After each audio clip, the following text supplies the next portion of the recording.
Então, pessoal, tudo bem? Meu nome é Jaciel Guilherme, como vocês sabem, e está aqui na tela. Vamos ter agora uma aula de arte para o terceiro ano do ensino médio, ok?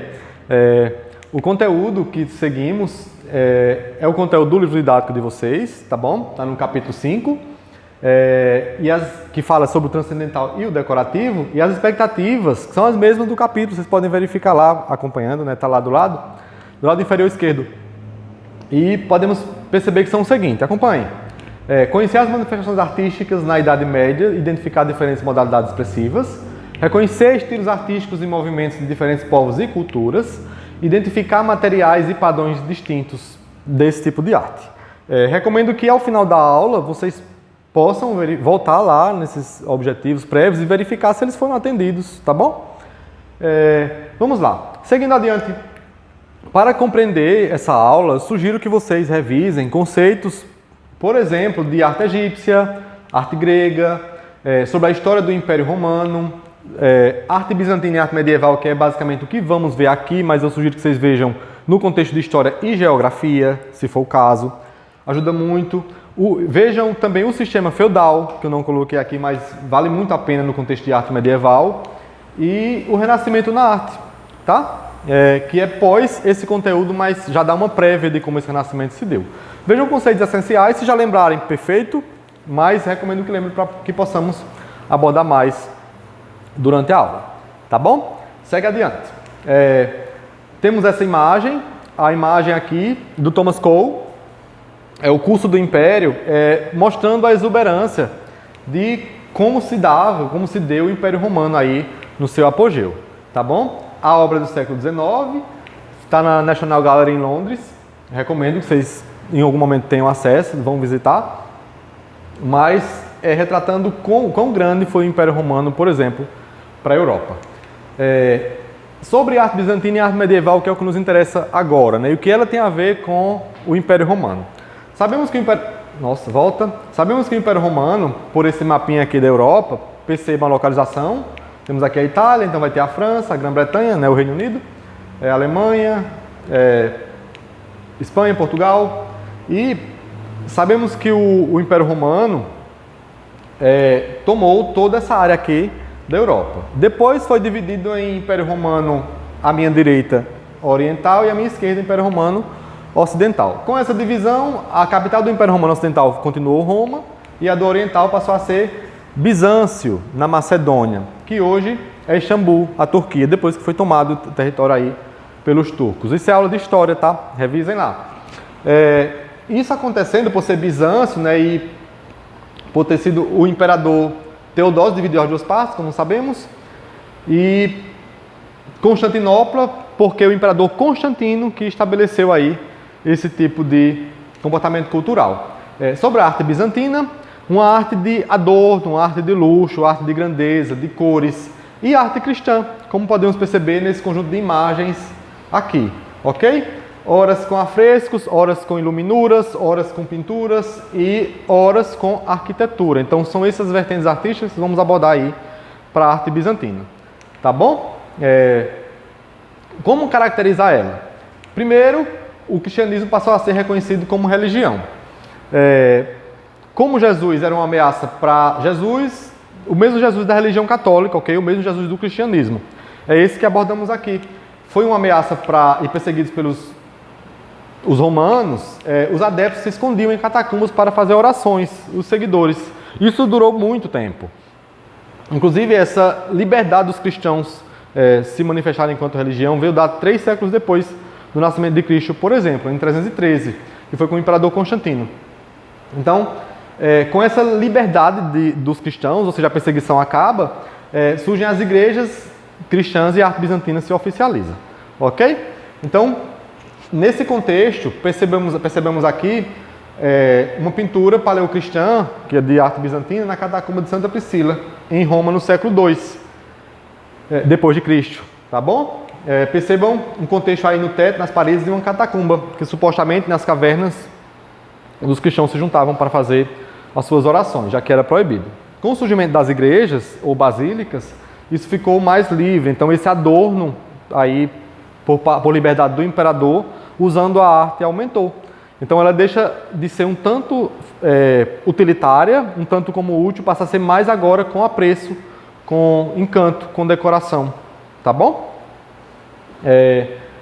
Outra coisa, os artistas que eram pessoas com habilidade autodidata, eram contratados para isso, mas não podiam se manifestar-se deliberadamente, falei errado, mas não podiam se manifestar por conta própria. Eram contratados para um fim, retratar a religião, e deveriam fazer isso do jeito que alguém lhe mandava, o imperador, no caso. Seguindo adiante, o imperador, no contexto de arte bizantina, era uma referência sagrada. E ele representava um papel de governante como se fosse Deus, representando aí a liderança para aquele povo. Há uma menção aí bem semelhante com o faraó para o povo egípcio, em que Deus era retratado na figura humana, tá bom? Mas nesse caso aqui já tinha Deus como a figura de Jesus Cristo. E em muitos momentos, os mosaicos, que é um tipo de arte bizantina, vai retratar mesmo aí a figura de Maria, mãe de Jesus, com ele no colo, e o imperador e a sua esposa do lado, com os materiais levando presentes à mãe de Deus, a mãe de Jesus. E os três com auréolas, ou seja, há uma santidade semelhante nos três, pela arte bizantina, tá? Só para explicar, mosaicos são pedrinhas coloridas, horas pintadas previamente, horas pintadas depois de coladas em argamassa ou cimento molhado, e depois fixadas na parede. Alguns mosaicos são montados mesmo na própria parede. Então a arte bizantina veio aí caracterizado com isso, tá bom? Foi criado os mosaicos porque os afrescos criados na época apagavam-se com o tempo ou não duravam muito com os saqueadores. As paredes quebravam e os mosaicos sim, tá bom? Embora muitos mosaicos foram saqueados e quebrados, depedrados também, infelizmente. Sobre as técnicas utilizadas, acabei de falar do afresco, do tipo de pintura, que é um tipo de pintura feita ainda com a parede, com a superfície ainda molhada. Então não durava tanto com o tempo. Esses afrescos faziam com óleos, pigmentações de vegetais, de animais e alguns com gema de ovo, por exemplo, para dar-se as cores que queriam. À esquerda temos a Solenidade Santíssima e à direita Nossa Senhora da Misericórdia, que é uma das obras de arte mais reproduzidas da arte bizantina. Algumas características, frisando, alguns que já foi falado inclusive, essa arte tem um caráter majestoso, demonstra poder e riqueza, uma ligação direta com a religião católica, a autoridade do imperador, porque era considerado sagrado, e a lei da frontalidade, representação das figuras em posição frontal. Essa lei da frontalidade vem da arte egípcia, em que no Egito as pessoas ficavam totalmente de frente, mas com o rosto de lado, vocês devem lembrar. Nesse caso aqui, as figuras ficavam totalmente de frente, mas agora com movimentos mais comuns, segurando a roupa, adornos, tranquilamente, sem se prender a um padrão. O que se percebe aqui na diferença das pessoas retratadas na arte bizantina os adornos, os acessórios, os cenários, as coroas, os mantos, as joias, por exemplo. Mas se vocês observarem, os rostos são muito semelhantes, inclusive com grandes olhos ali, já que o mosaico não permite essa criação de detalhes minuciosos, já de outro período artístico. Tá bom? Seguindo adiante,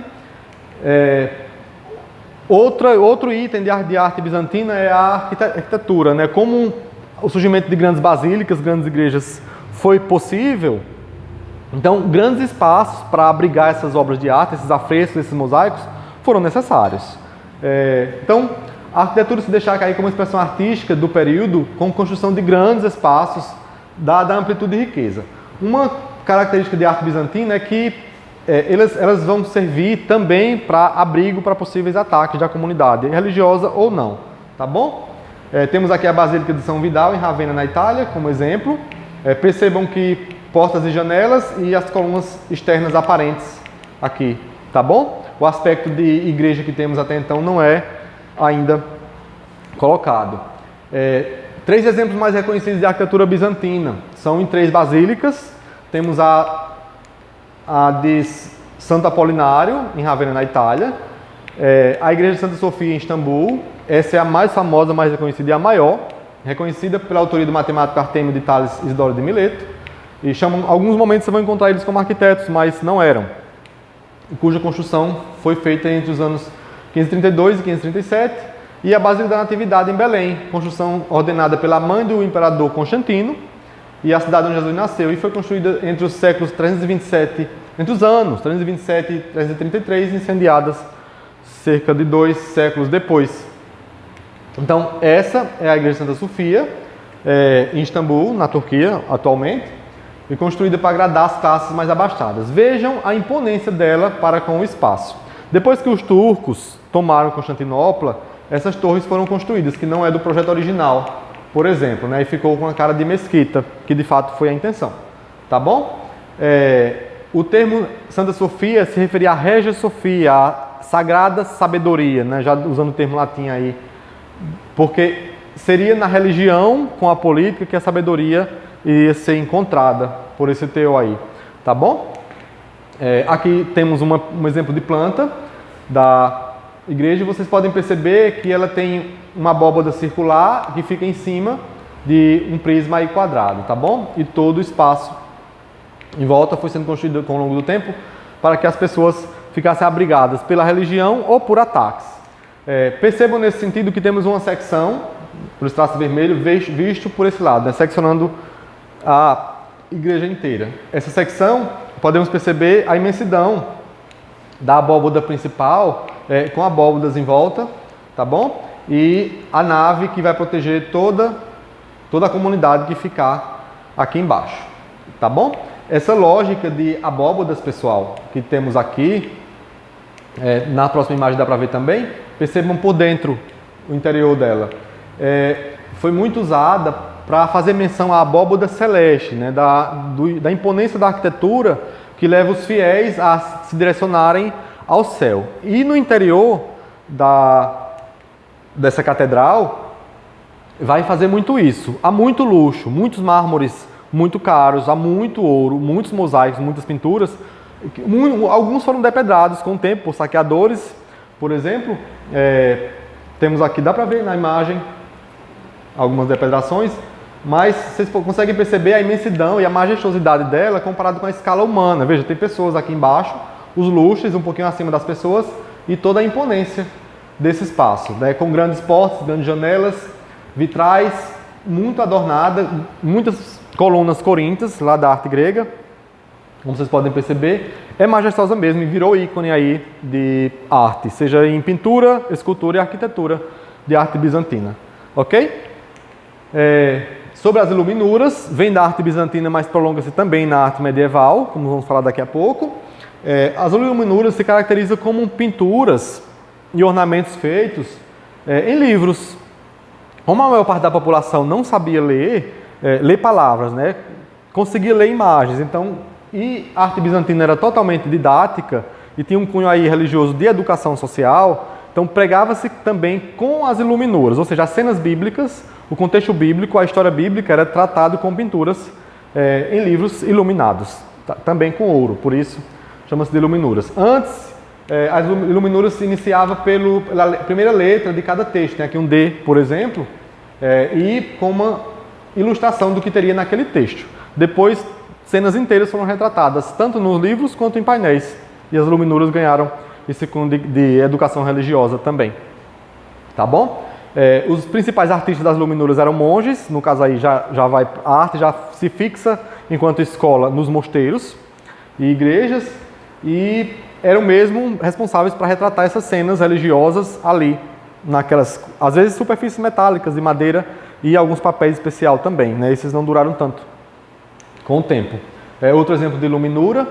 Sobre os temas já sabemos que eram religiosos. Em alguns momentos as iluminuras também tiveram temas relacionados à mitologia, mas como a Igreja Católica na época não admitia que a mitologia era também um meio de fé cristão, então foi abolido e as iluminuras ficaram somente com cenas bíblicas, por exemplo. Então, sobre a arte medieval, percebam aqui que a noção de comunidade de pessoas muda. Tem aqui têmpera sobre madeira, uma pintura feita em painel de madeira, por exemplo. E aqui o sagrado, que é a Virgem Maria com o filho no colo, é mais destacado que o humano. O imperador, no contexto medieval, já não tem tanta força assim. Inclusive, a arte medieval vem depois da queda do Império Romano no Ocidente. Do Oriente continuava, né? A arte bizantina permanecia. Mas o Império Romano havia caído e agora a medieval corre em paralelo com a arte bizantina. Tá? A religião católica foi o único império que manteve-se organizado e estruturado após a queda do Império Romano e conseguiu se erguer ali e em combate contra os bárbaros. Ok? Isso vocês veem com mais detalhe em história. Recomendo, inclusive, para entender essa lógica. Então, a produção cultural e artística se dava mesmo pela igreja, para a igreja, dentro da igreja, no período medieval. E se caracterizou pela queda do Império Romano no Ocidente, como já sabemos, e pela tomada de Constantinopla, e já vamos no século XV. E se é arte medieval é porque aconteceu na Idade Média, entre os séculos V e XV, e está muito associada à religiosidade, como sabemos. Nesse período a igreja tem grande poder sobre a atividade das pessoas, e o pensamento social, religioso, era o teocentrismo, em que Deus era o centro do universo, Deus era o centro da percepção da vida. Então tudo era criado para Deus, por Deus, que foi Deus que permitiu, e a arte também seguia esse viés, ok? Voltando aqui a essa obra, percebam que as pessoas são menores em comparação à Virgem Maria, que é o ser sagrado central. Ela está em uma poltrona que lembra aí as colunas do Império Romano, ou seja, ela está sobre o Império Romano, e o clero em volta, os líderes políticos também menores que ela. Então a religião fica aí sobressalente. Também na Idade Média, poucas pessoas sabiam ler, então a pintura, afrescos, painéis, iluminuras, era usado como caráter didático, mesmo de convencer as pessoas ao catolicismo, por exemplo.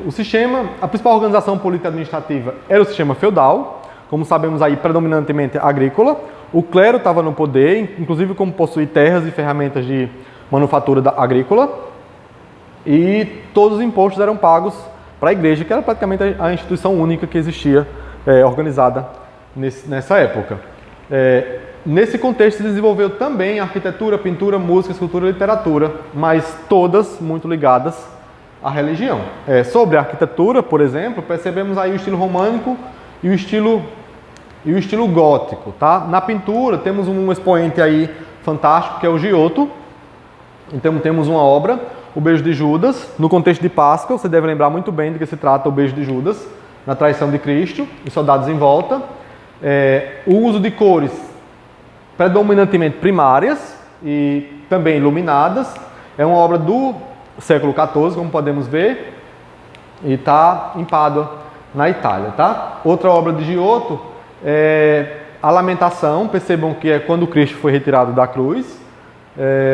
Os anjos aqui em cima nesse céu, confusos, também inquietos, do mesmo modo que as pessoas em volta do Cristo, junto com a mãe dele, supostamente aqui. Tá? Também de arte cristã, também de arte medieval. O rosto das pessoas agora com expressões próprias, percebam, mais próximo à natureza, diferente da arte bizantina, que não tinha essa proximidade humana tamanha na expressão figurativa do rosto. Então, sobre a arte medieval romântica, representada pela arquitetura, fica aqui na Alta Idade Média, é caracterizado em castelos, igrejas, mosteiros, e é muito mais pesado em comparação à gótica.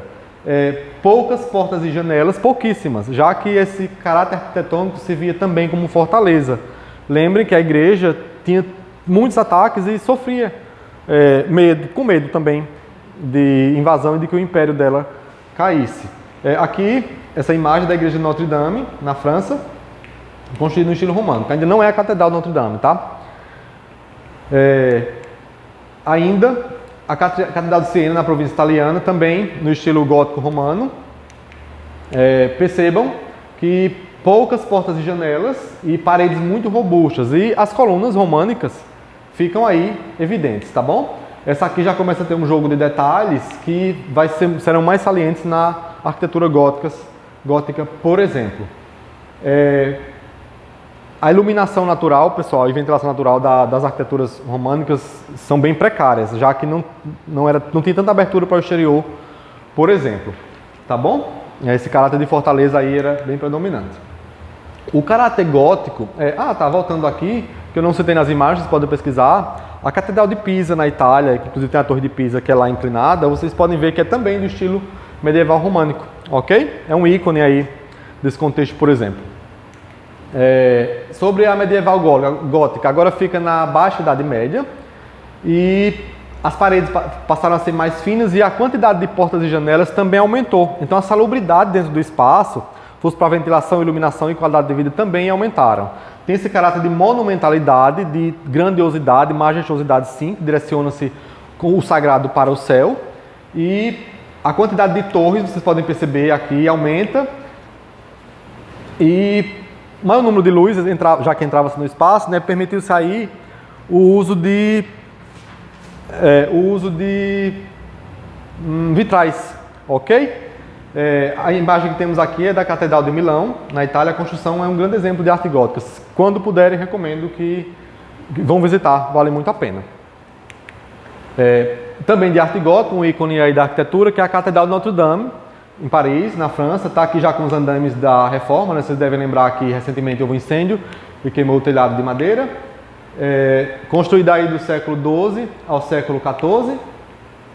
E é um ícone aí mundial, tá bom? Tem aproximadamente 800 anos de história, essa grandeza. Gente, tem uma obra de arte gótica, mas aqui já é do neogótico, que já é do século XVIII, XIX, que é a Catedral da Sé, em São Paulo. Se vocês não viram, recomendo também, vale muito a pena. Aqui essa imagem é dos fundos e aqui da lateral, tá bem na Praça da Sé, em São Paulo. Ainda sobre a arte medieval gótica, já que tinham-se muitas janelas, muitas portas e em grandes alturas, foi inserido também os vitrais, como eu falei agora há pouco. E esses vitrais, que eram vidros coloridos, montados também com cenas bíblicas de caráter didático religioso, para que se educasse pela iluminação, e usar aí a luz do sol para que essas imagens fossem refletidas no interior das basílicas e catedrais, tá? Então, esses vitrais ainda são muito usados nas igrejas, é muito comum encontrar em várias igrejas vitrais com cenas religiosas, como podemos perceber aqui. Ou vitrais um pouco mais modernistas, mais aleatórios, mas ainda com cenas religiosas. Esse interior aqui é da Catedral Metropolitana de Brasília, do Oscar Niemeyer, virou um ícone aí da arquitetura mundial também, aqui no Brasil. Vejam os vitrais em volta das colunas em formato curvo. Outro exemplo, também em Brasília, esse não é tão conhecido pela mídia, mas recomendo a visita quando estiverem lá, é a igreja de Dom Bosco, Santuário Dom Bosco, em Brasília, e que o interior tem toda essa característica de iluminação natural através de vitrais durante o dia, tá? Vale muito a pena a visita, é um espaço fantástico para se entender essa lógica de iluminação natural em cima do vidro que gera um efeito no espaço interno, que vem aí da arquitetura gótica, do pretexto gótico, tá bom? De educar pela arquitetura. Finalizando aqui, temos a arquitetura renascente, que sofreu aí uma influência da arte gótica medieval, mas que tem uma característica própria. A imagem que vemos é da Catedral Santa Maria del Fiore, se não me falha a memória, perdoem a pronúncia italiana, lá do Brunelleschi, em Florença, na Itália, tá? E o Renascimento vem trazer de volta aí o comportamento da Roma, o comportamento do Império Romano Clássico e da Grécia Clássica também, tá? O teocentrismo sai de cena e agora é o antropocentrismo, é o homem como centro, e vai haver uma revolução artística, além de cultural, pela política, literatura, pela sociologia, pela filosofia, pela academia. A Idade Média perde esse período e o Renascimento, já que renasce mesmo a sociedade, a cultura, ganha seu apogeu aí, já no início do século XVI, ok? Vamos falar mais disso na próxima aula. Algo que eu quero recomendar para vocês, que não está aqui, vejam um filme, tem um livro também, O Nome da Rosa, Umberto Eco, e o filme. Fala muito do comportamento medieval, tá? Literário, pictórico, religioso, por exemplo, vale muito a pena. Vocês vão perceber nesse medieval o quão havia conflito aí também com a arte bizantina, já que a arte bizantina teve uma influência muito grande de arte oriental, assim como a arte egípcia, assim como os demais países, demais culturas ali em volta de Constantinopla, de Istambul hoje, tá bom? Então teve aí uma influência muito grande e depois essa troca cultural, né? Essa própria arte bizantina influenciou também os continente asiático inclusive, que está ali em volta, tá bom? falo para vocês, isso é tudo, mais tudo por essa aula. O conteúdo não se encerra aqui. Recomendo que leiam mais, vejam mais conteúdos, pesquisem mais sobre, tá? É possível que eu tenha esquecido algum detalhe, é possível que eu não tenha falado algum conteúdo importante para esse momento, mas que eu me mantenho à disposição para tirarmos dúvidas, para debatermos e para conversarmos mais sobre o assunto, ok? Bons estudos, obrigado por ter assistido até aqui. Para fixar o conteúdo, respondam as páginas 45 e 46 do livro didático de vocês, que é sobre o assunto dessa aula, tá bom? Fiquem bem e um abraço.